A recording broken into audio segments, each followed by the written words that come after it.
Welcome back to Geek Skeezers and Googleization, where we're always seeking better ways to challenge the status quo and help create an extraordinary future. I'm Ira Wolfe. Today's episode is a special one. Instead of diving into a new conversation, we're going to step into a time machine. Over the past year, in addition to hosting over 100 Geek Skeezers and Googleization shows, I've had an opportunity to be a guest on dozens of other podcasts. Today, we'll revisit one of my favorite guest appearances. It's a chance to echo the insights and inspiration shared there, right here with Googleization Nation. I hope you'll enjoy listening as much as I did sharing my vision for the future of work.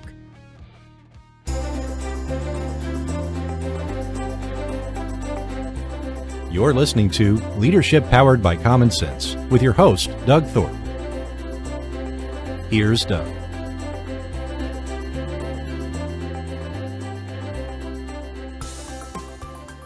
Hello again, everyone. You're listening to another episode of Leadership Powered by Common Sense. I'm your host, Doug Thorpe. Today, we're going to be talking about the future of work. It's a topic you have heard bits and pieces of in past episodes, but my guest today is someone I've known for a number of years. We actually met during the Great Recession in the 08-09 timeframe. We've stayed in touch and, had opportunities to share some things over the years. His name is Ira Wolfe. Ira, welcome to the show. Hey, thanks, Doug. It's great to be back with you. Appreciate it. Yeah. How we started, isn't it? I think we did a radio thing back in the day, the very first thing we did together, collaborated on. But so it's a little bit of a custom here, Ira. I asked my guests to share a little bit of their background and journey. And I know for those of us that have been around a little longer, that story's long, but give us the flyover. How did you get to where you are today? No, I appreciate that. And yeah, as an older baby boomer, there's obviously lots of lessons, lots of stories. The long and the short of it is, I guess the biggest surprise that everybody has is I started my career over 40 years ago as a dentist. I loved everything about dentistry but dentistry. Which means I loved running the business. I loved the entrepreneurship. I liked the marketing, loved working with the patients. I liked working with I was involved in the community. I liked marketing it. And those were all transferable skills. And my daughter graduated college in May or June of 1995. And I told my partner that I had brought in that I was leaving. One of us, I was either buying him out, he's selling, or he was buying me out and he could stay. And I started another business. It evolved, and everybody assumed it would be consulting with dentists, and that was the last thing I wanted to do. It ended up, I always liked the problem solving. In business, they call it critical thinking skills. In healthcare, it's differential diagnosis. So I always joke, I said, I went from having insurance pay my differential diagnosis to being forced to have businesses pay my critical thinking skills.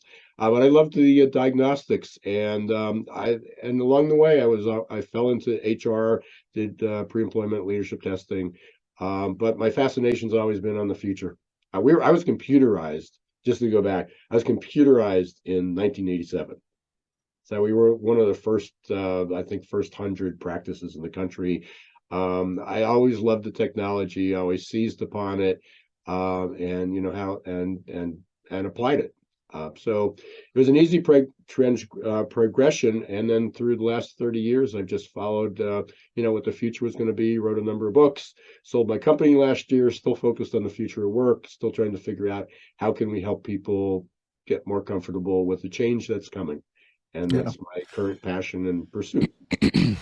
That's one of those threads that you and I share. I think we're both early adopters, and it's interesting you pegged 1987. I had the same experience. I was running a large administration group at the bank where I worked, and in 1987, our IT guys came around and said, hey, we've got this thing called desktop computing. Are you interested?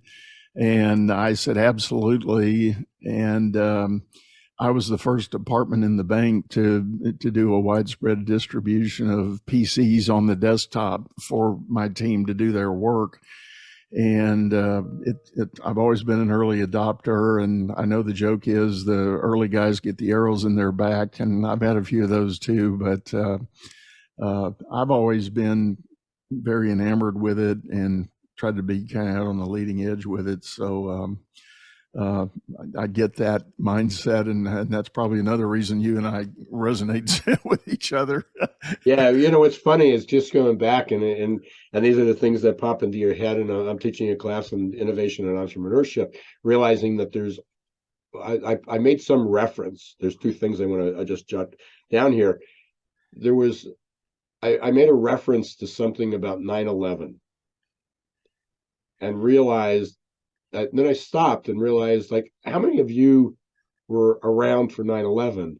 And one hand sort of went up, and he goes, I was 2 weeks old. Yeah. Out of 19 students, there was like somebody that was 2 weeks old and 9. So a lot of the things of when you use a reference and you understand what when you talk about the future of work, but what the sequence was, what the reference point is, that we think is we're living in the future of work, and everybody who was born in the last 20 years is living in the present. Right. Right. This is all they know. But going back to 1987, they upgraded me to. They said if you upgrade your hard drive, you'll be set for life. I know where you're going with this story. 20 megabytes. Yeah. I can't do a short reel on this thing for 20 megabytes. Right. I know. No, I had that same experience, both with the memory in the machines and the hard drive size. Yeah, we were constantly upgrading. They upgraded me. Yeah, they upgraded me to a 386 computer. It just came out. Yeah, it was like state of the art 386. So the workstations were 286. Oh, I know.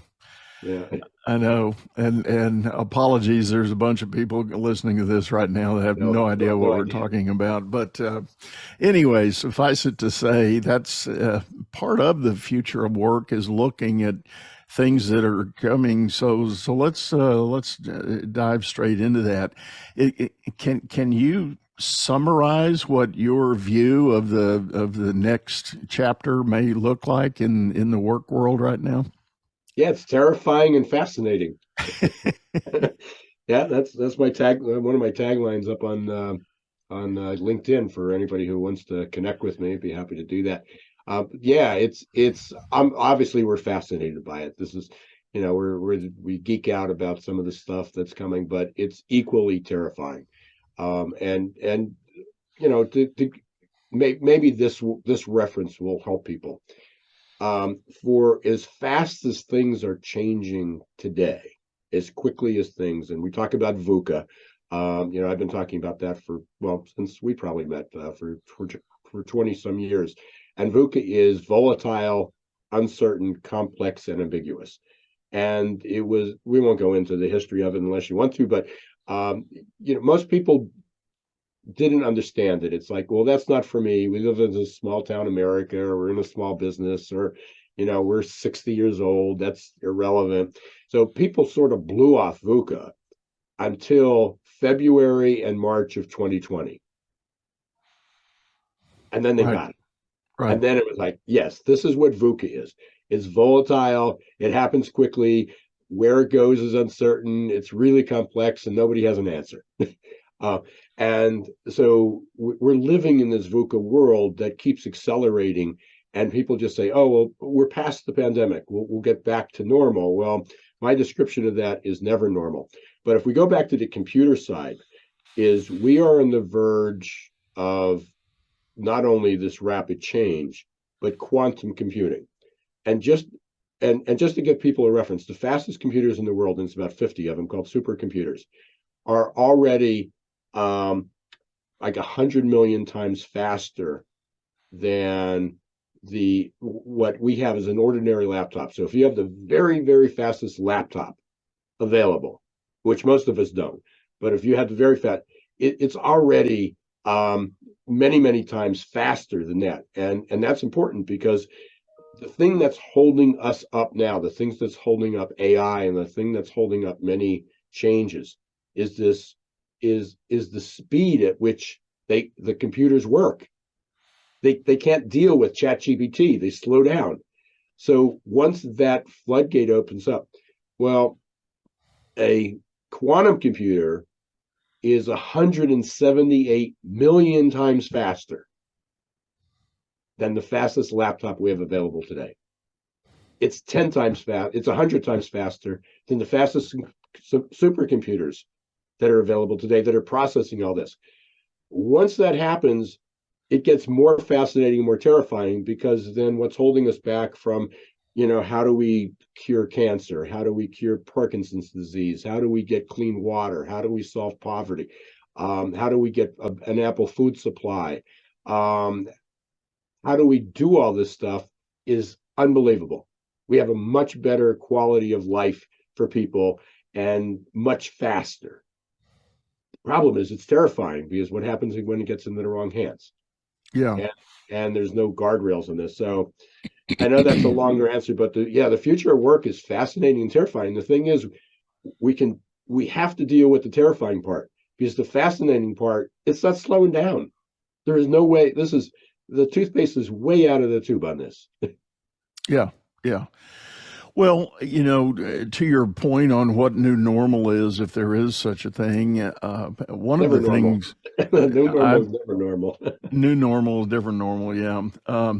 One of the things that I continually am intrigued by, both curious and I guess I could say terrified, as I work with some of my executive coaching clients who have tried to struggle in leadership roles through this pandemic and the new work that's going on, largely remote for many jobs. I had a client yesterday, a new engagement I just started, and we were having our chat, and he said he's still struggling with how to do remote work. And here we are, what, 3-4 years? Well, not 4, but almost 4. Almost. Post-pandemic. His work team is diverse over a large geographic region, and he's not confident he's found the right answer on how to communicate, how to build rapport, how to maintain morale, how to inspire and create accountability. And I'm like, on one hand, when he said that, to be honest, my first mental reaction, and I did not speak this, I said, seriously, dude, you're that far off on one side of the scale, still concerned about that.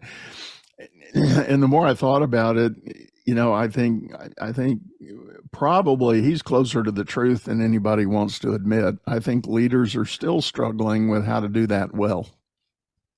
Oh, absolutely. I spend a lot of time in there because we've, one of my previous co-authored books was, creating a great work culture in a remote world. Recruiting in the age of Googlization. The first half of the book was about VUCA. It was about the world that was going to, and as Wayne Gretzky always said, you have to learn how to skate to where the puck's going, not where it is. And that was, that's what it was. I mean, here's what the world's going to be. How do all these things need to change to get there? People are still struggling, but it goes back to goes back to VUCA. It is that, going back to our earlier reference, do you remember when people said, I'm going to wait till the computers, I'm going to wait until the computers stop changing. It was almost, like, as soon as I buy this, it's outdated. And because in 6 months later, it used to be a year and a half later, or 18 months later with Moore's Law, is like, well, then now there's a newer, faster one. So I'm going to wait until the next one comes out. And then the next one, and the next one, and the next one. And then people just get left behind. That's sort of where we are now with, leadership, the future of work, whether it's hybrid, whether it's in person, whether it's 100% remote. We don't know. We don't know what's going to work, because as people are trying to figure out how to create a remote or hybrid culture, how to hire and they're forced to, because you have to hire the best people that aren't always in your backyard, or you find that, or circumstances force them to move, whatever. is while we're still trying to figure that out, there's no definitive plan. There's not. You got to realize just 4 years ago, 98% of businesses were in person. Yeah. Yeah. And all of a sudden we've got this. So it's a struggle, and the technology is improving, but it's changing, it's evolving. We're trying to figure out how to do a two-way screen, basically a two-dimensional screen. But just as I said, with increased computer power, bandwidth, it's not so long that we were talking about having a green screen or a backdrop before. I will bet you that within 5 years, that may not be you and me, but there will be somebody doing a podcast like this with holograms. Yeah. And you and I will be sitting next to each other with the same backdrop, looking like we're both in the same place. And not everybody's going to have to do that. It may be 10, 15, or 20 years until that's mainstream. But the reality is it's still going to be evolving. And going back to VUCA, it's very complex, but it's ambiguous. There is no definitive right answer. There's not only one answer. There's not only one best practices. What works for you, Doug, may not work for me, and doesn't work for our other friends. That they all need to modify. And people hate that. They want to know, if I buy it, if I change it. We don't want to have to change this every year. I got news for you. Whatever policies and procedures you put in place and what works this year may not work next year. Yeah. And it's got to continually evolve. So I think this ambiguity and uncertainty is not the complexity of it. It's the uncertainty and ambiguity that people really struggle with. And that's, I'm sure that's what you're working with your coaches. That's what I'm working on. How do we help people become comfortable with being uncomfortable? The interesting thing that I've thought about, and I had my own kind of aha moment recently, because I had gotten kind of zeroed in on the work world of I guess, I hate the term, but I'm going to use it anyway, the so-called white collar versus blue collar environments. And even during COVID, the blue collar folks were the ones that got dispensation. They had to be boots on the ground. They had to be out on the job site. They had to be out in the plant. They had to be, manufacturing or whatever they're doing, constructing, building, repairing.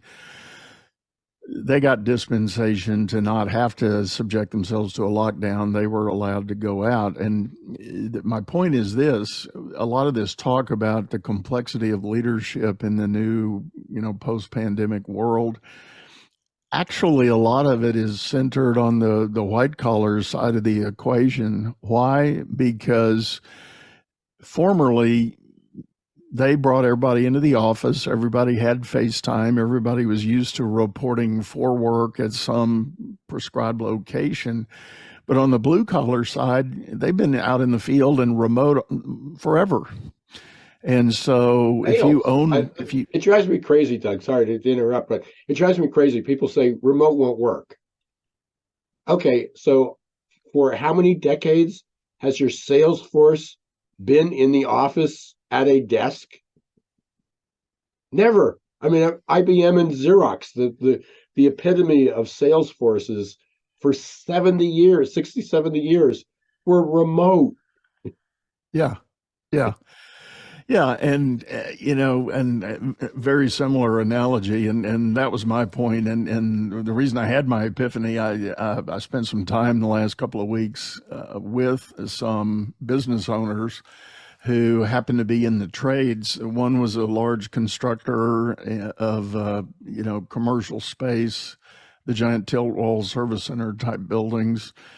And as we walked through those properties and I met his foreman and superintendents and such, it hit me right between the eyes. It's like, you guys have been doing remote work forever. That's how you do your work. These guys don't go to the office every day and listen to you, the owner, pontificate about policy and vision and direction and all that.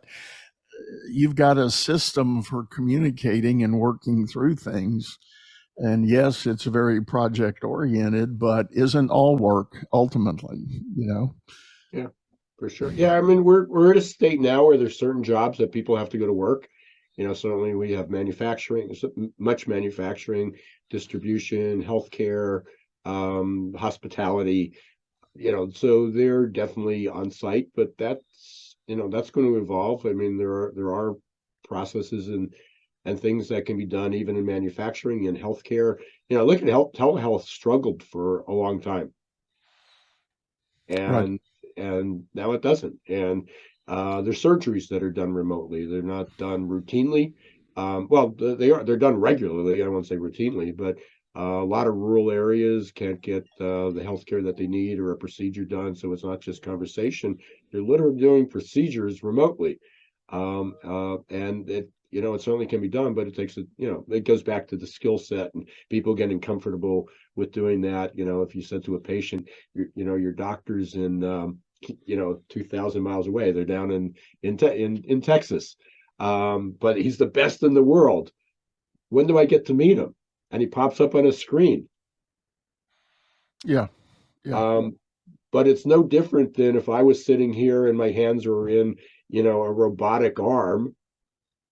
He's just doing it remote. But so that's even going to change. Even those things are going to change. But it goes back to our example of the doctors, the physicians, the welders, the manufacturers growing up in today's world only know today's world. It's not futuristic. It's the present for them. Right. Right.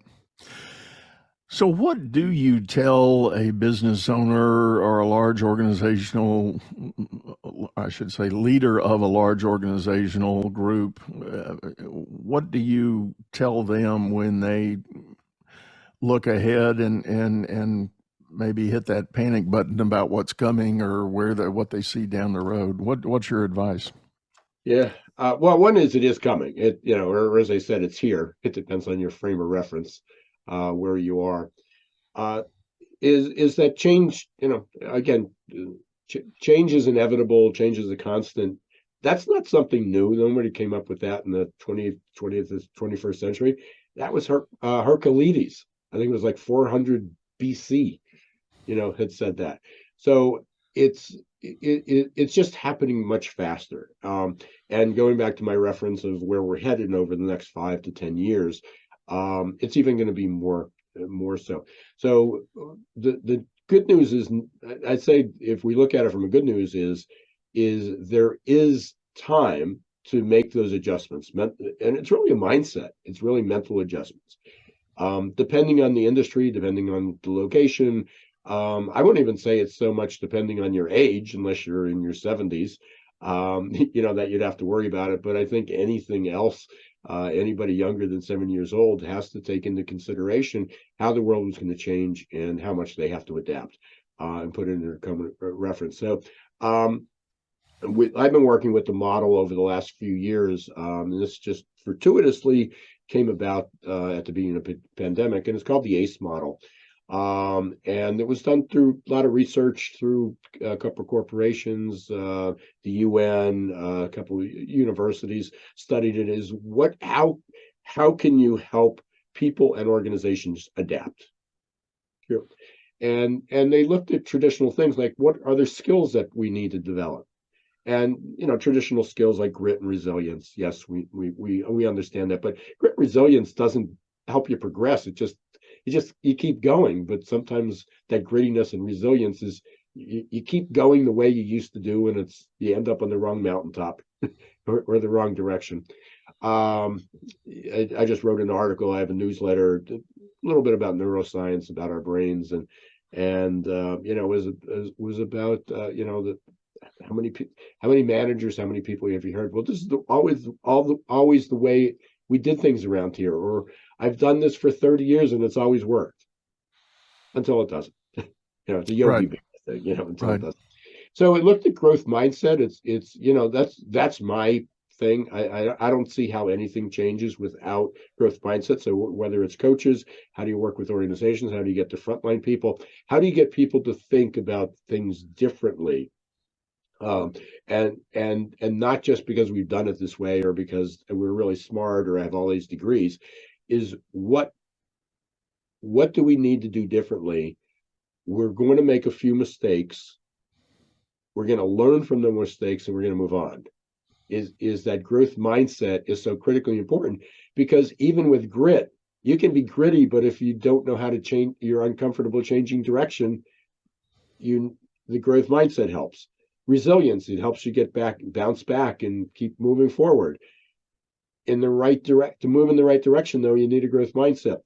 In order to do that, we need something that's really interesting. We keep talking about learning new skills, reskilling, upskilling, but we also learn how to de-skill and unlearn. And it's not technically proper because we can't do a brain dump. There's no press and delete button in our brain. But that unlearning part is, how do we train ourselves to do a new activity? How do we train ourselves to work remotely? How do we train ourselves to be more comfortable in front of a screen rather than physically in front of a person? How do we learn to do that? It's a combination of learning new skills, but unlearning what made it comfortable before. Because what you hear is, you can't collect. How many times have you've heard this in this remote work world? Is collaboration's really, really hard remotely. Oh, yeah. That's the common justification for why bosses want people back at the office. And it's not. It means it's hard for them to understand how to do it. It's not hard for the people doing it, because the people doing it are more productive. They're getting more done. And there's hugely successful people that are doing it remotely. Their collaboration is sky high. And then the other point is, yes, you may be in the office collaboratively and working together, and maybe it works, but what's the engagement level? How many people get frustrated with that? How many people choose not to be in that, and now you lose good talent? So the unlearning part is like super critical, but you can't unlearn if you don't have a growth mindset. And if you just have a growth mindset on learning, you still need grit, because you're going to make mistakes and you got to keep going, and you're going to have failures and you got to bounce back. And then the last one's just mental flexibility, and that's what we've been talking about. We're probably blowing people's minds here today. So anybody who was anxious before is probably completely stressed out about what the future is going to be. But it was mental flexibility. And mental flexibility doesn't just mean an open mind. It means, my example is, turn on CNN and or MSNBC and Fox News at the same time, and listen to and don't make judgment. Step back and say, I'm looking from 30,000 square feet, and this is what they're saying. This is what's going on. How do I deal with it? Having two disparate, conflicting thoughts going on in your head at the same time, because that's the same way. It's like, oh, I just listened to somebody and they said everybody's coming back. If you listen to Elon Musk, everybody's coming back to work, and Jamie Dimon, everybody's going to be back in the office in 3 years. And then you turn your head and turn the dial a little bit, and it's like, no way. 60% of everybody will be remote. How do we make sense of this as a leader? And it's that ambiguity, and it's like, okay, what works for us? The question is, how do we make this work for us in the future? Not today, because what works today is not going to work in 2 or 3 years. We may, I'm sure we'll handle a pandemic differently. We may have a pandemic, but we may have terrorism. We may have climate change aspect. There's going to be constant things that we're going to have to deal with. So how do we deal with this in the future? For people that are just saying, well, I'm thinking of selling the business in 5 years, or I heard somebody tell me the other day, I only have 12 more years to retirement. Wow. It's like, it just blows my mind. And I don't have an easy answer for that, and to be really snarky, but sometimes you just got to walk away. Yeah. Yeah. You just have to walk away. There's enough people that do want to change. The thing that strikes me in all that is, if you're owning a business right now and hearing all this, thinking about all this, what comes to my mind is the idea the number one solution is to recruit for, train up, and have a big element of your culture be about the whole idea of adaptability. And you want to bring people in that have a personality that is adaptable, willing to embrace change, willing to, move forward if the situation requires it. Now, the other extreme of that, you can't be one of these visionary business owners that are chasing bright, shiny objects every day. It's, oh, new initiative here, new initiative there. Let's go here, let's go there. That drives people nuts. But if you know your market, your industry is going to be subject to some of this volatility, you got to start today building a culture that embraces change and has a process to get everybody informed and prepared and ready to go. I'm so glad you brought that up, because going back to this ACE model, we went through the 5 abilities: grit, resilience, growth mindset, mental flexibility, and unlearning. So those are the skills that people need. There's also the C is character, and that's personality. So it talks about things like extrovert. People are extroverted or introverted. People are it looks at emotional stability. How are people highly excitable or more reserved, and less anxious? But that doesn't make you good or bad at adaptability. It's just knowing oneself. Okay, so the character part we'll take off the table here today. That's just who people are. There needs to be higher levels of self-awareness. They do need these other abilities to adapt, but none of it works in the culture. So when what you said is people need to start looking at people that are more adaptable, or helping them become more adaptable. You can't do that. It's not in isolation. In many organizations, they have the right people, but the culture doesn't support them. Mm-hmm. Either. So when in the E part of the ACE is environment. Do the employees feel like they have management support, company support? Do they have their team support, which includes their manager? There's a work environment is a third measure that we look at. Are the processes and policies supportive of that? Emotional health is really a measure of psychological health. Okay. Is it safe to make a mistake? If it's safe to suggest a new idea, is it safe to say I'm struggling? And that's a huge issue. And then the final one is measures the stress of the job, and this impacts it. Some jobs you just can't change. If you're a triage and you're working triage in an emergency room, if you're in a 911 contact center, if you're a first responder, the stress of those jobs is intense.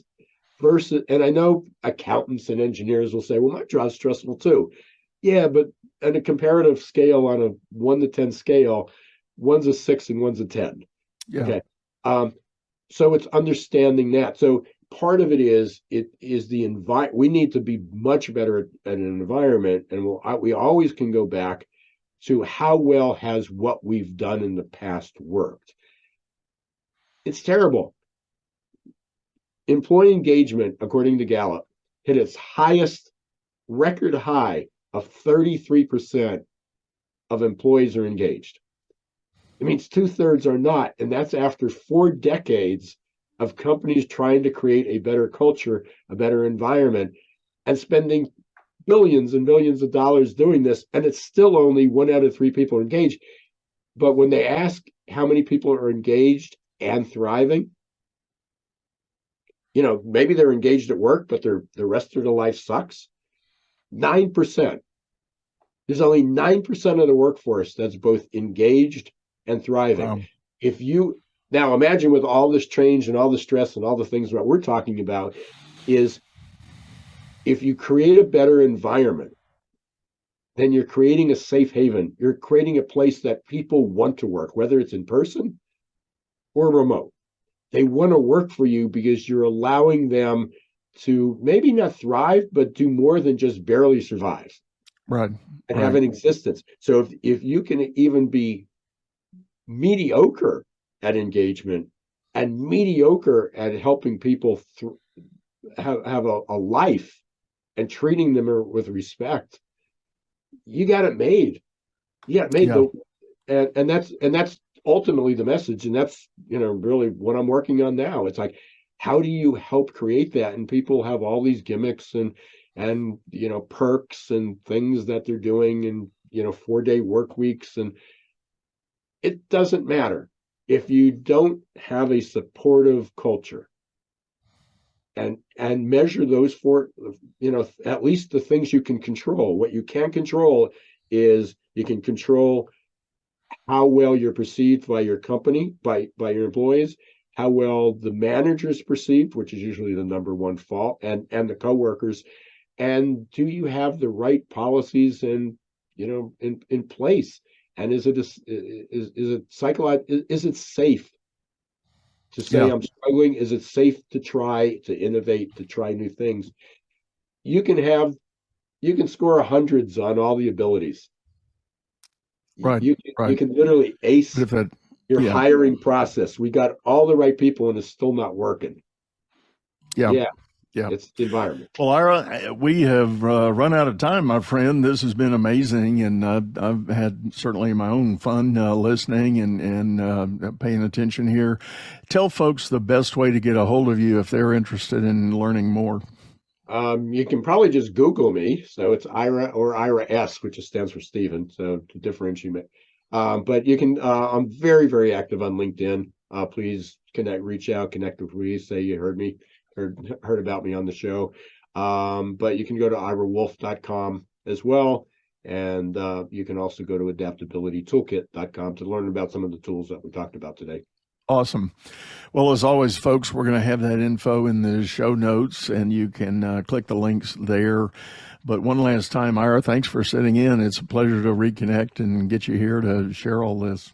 It's always a pleasure, Doug. Appreciate it. Hopefully it won't take us another 15 years. Yeah, really. Well, with that, folks, we're going to bring this to a close. Thank you for investing your time to sit in with us, and we certainly hope this has been helpful.